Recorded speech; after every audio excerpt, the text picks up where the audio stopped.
Tay, tulong! Hinahabol ako ng maligno. Anak, di ba sabi ko sa'yo, huwag ka pupunta sa lugar na yon. Bakit ba ang kulit mo? Layuan mo na ako, parang awa mo na. Tita, ano ba ang nangyayari? Ba't parati nila kami ginagambala?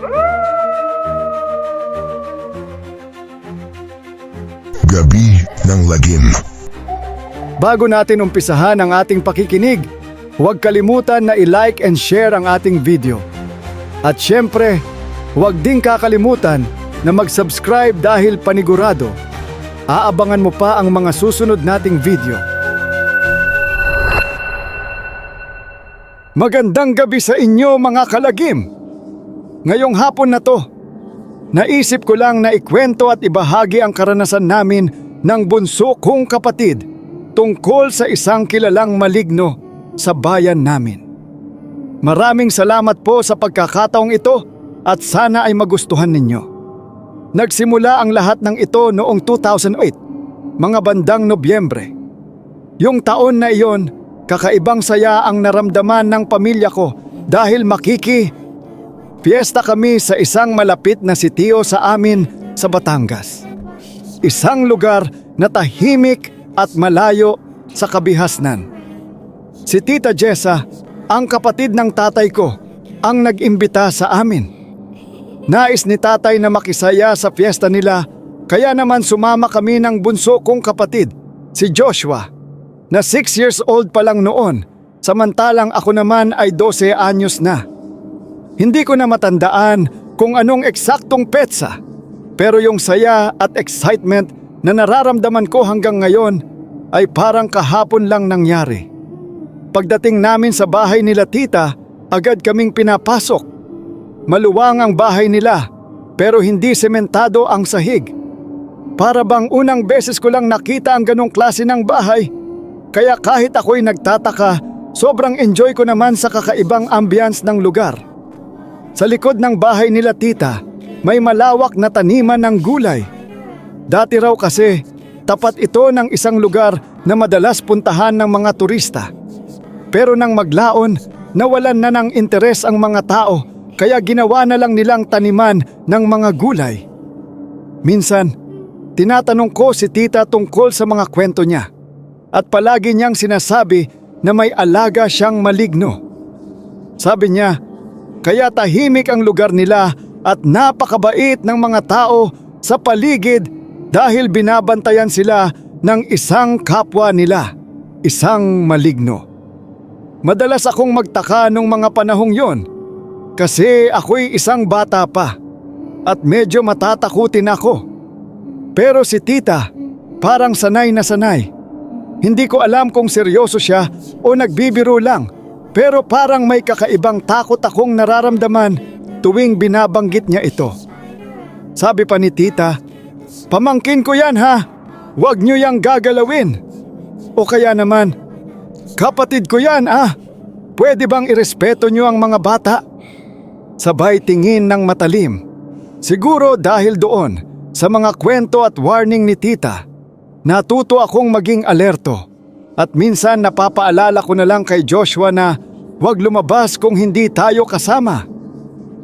Makalipas ang fiesta, dumating ang isang malupit na bagyo. Papasok na ang hating gabi at bigla na lang dumating ang malakas na bagyo. Hindi pa kami agad nakauwi dahil patuloy na bumabagsak ang ulan. Hindi namin narinig ang balita kasi tulog na ang lahat.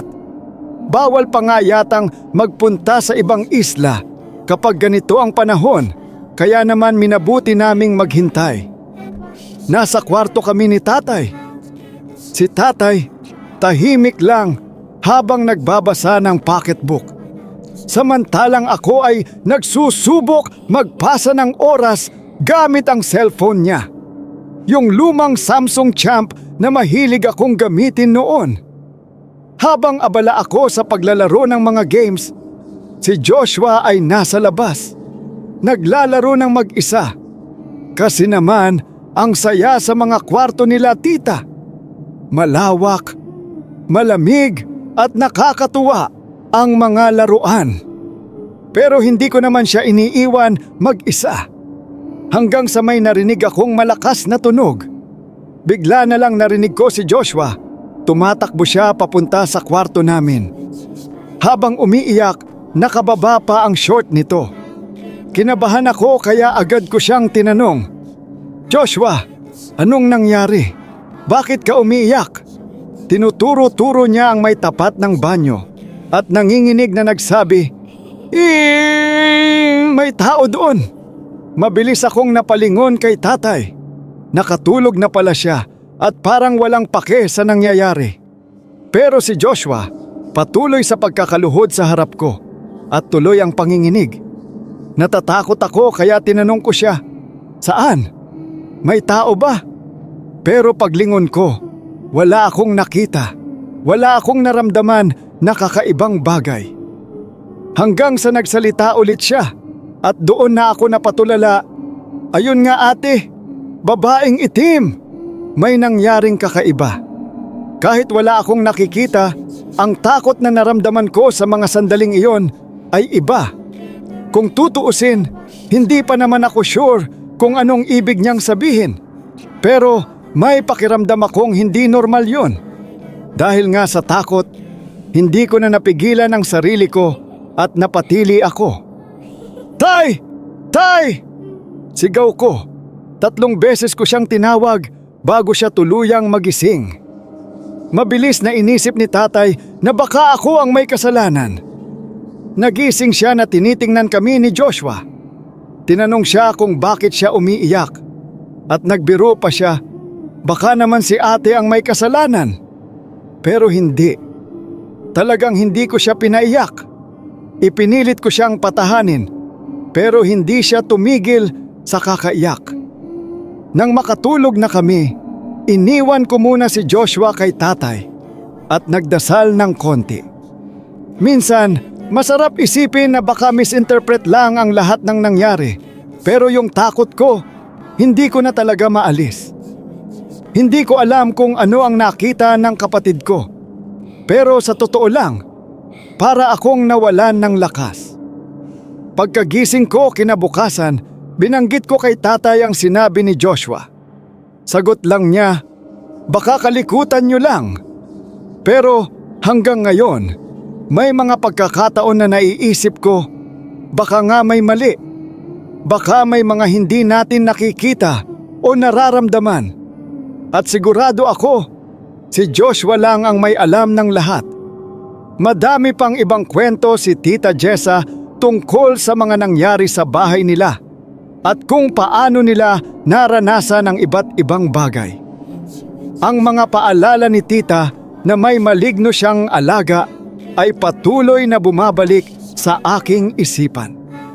At habang iniisa-isa ko ang lahat ng mga nangyari, nalaman kong hindi kami ang unang nakaranas ng mga ganitong bagay. Sa kabila ng takot, ang kwento ng pamilya namin ay patuloy na buhay. Nandyan pa rin si Sander at minsan kapag nagkakasama kami, siya pa rin ang nagsasabi ng mga bagay na minsan ay nakakalimutan ko. Kasi ang mga karanasang ganito, minsan hindi mo talaga alam kung paano i-handle. Pero ang importante, natututo tayo mula dito.